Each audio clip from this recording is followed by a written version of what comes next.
what I was saying about Elsa, she's like the queen of crippling anxiety. She's incredible.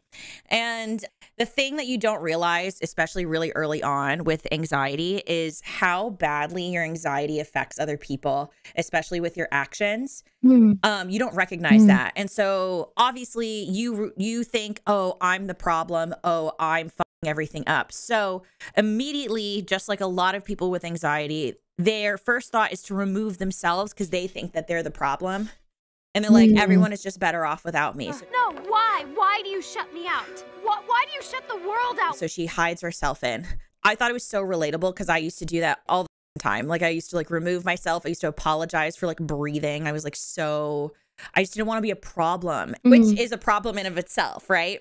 Elsa coming to terms with her anxiety and figuring out the way to handle her anxiety is like accepting the love that people give her. Cause like that's also a common thing, is that people tend to deny the affection and the love that people give them because they only accept the love that they think they deserve. I love Elsa because she goes on this really wonderful arc of learning how to handle having panic attacks. That's why Arendelle turned to ice. She had a panic attack and it went insane. And I think it's a really wonderful story and physicalizes the way that anxiety feels through her powers and ice. I really like it. I love Frozen. I know a lot of people are sick of the song. I know a lot of people have a lot of different feelings about Frozen, but I think for someone who feels like a badass, but she's like learning to just kind of like let it go, but she's still afraid. But like she knows that she's awesome. So, you know, she doesn't want to turn back to who she used to be. She doesn't want to be a shut-in. And I think like she's a really good example of learning how to navigate through, at least in a kid's movie, through anxiety and panic attacks and all that kind of stuff. And that's why I really like her. I think she's awesome. So this perspective makes me want to watch it again, because for some reason, like back when I watched it, I didn't really look at it like for that for some reason. That's so interesting. Oh yeah, I mean, like, I want to look at it again. She literally says the word, like she's like nervous as shit, right? And it only looks like she's nervous, but if you think about it, she's really worried about just hurting more people with her powers. And she literally says, don't let them in, don't let them see, be the good girl you always have to be. Don't let them in, don't let them see, be the good girl you always have to be.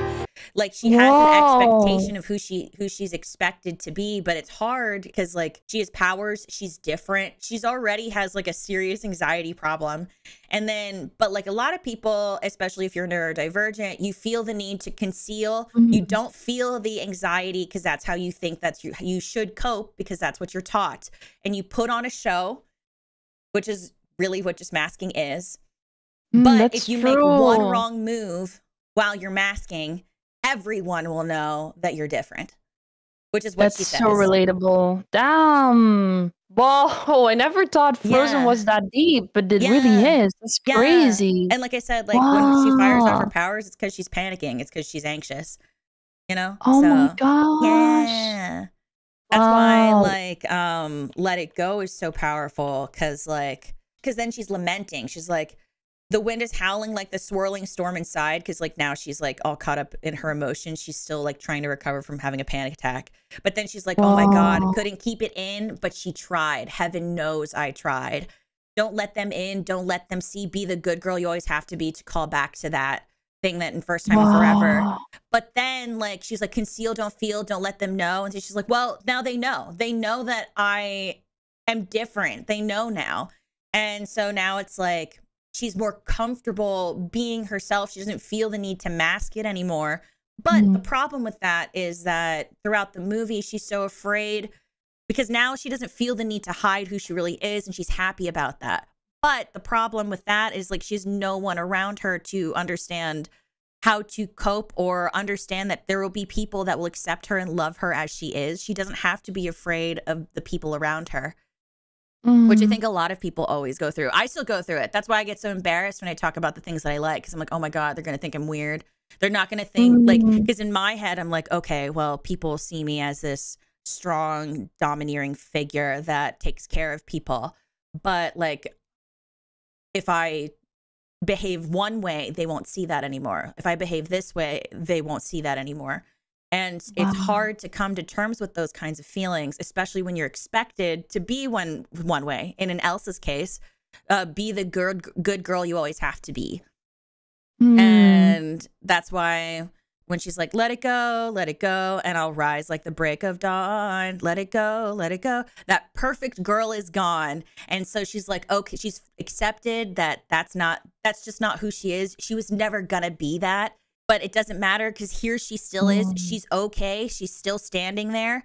And even though, like, yeah, she caused a muck, it doesn't bother her. So like, it's just like her learning to cope. It's really wonderful.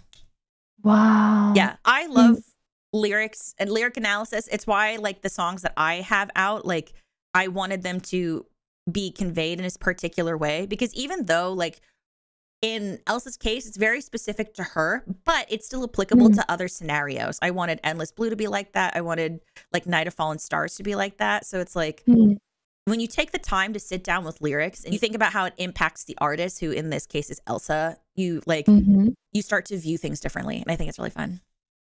Wow. Yeah. I think it's fun. I'm so sensitive to like talking about anxiety and thinking about it in media. And especially when it comes to Frozen, so many people are ready to shit on it. And I'm like, no. If you have anxiety, if you take the moment to just listen to Elsa and really look at what she's going through, you can probably relate to her in any sort of capacity. You don't have to be a princess. You don't have to be a queen. It doesn't matter, because you get rid of the labels. We are all still people. And like, if you have anxiety, you go through that too. So that's true. So red. I love Frozen.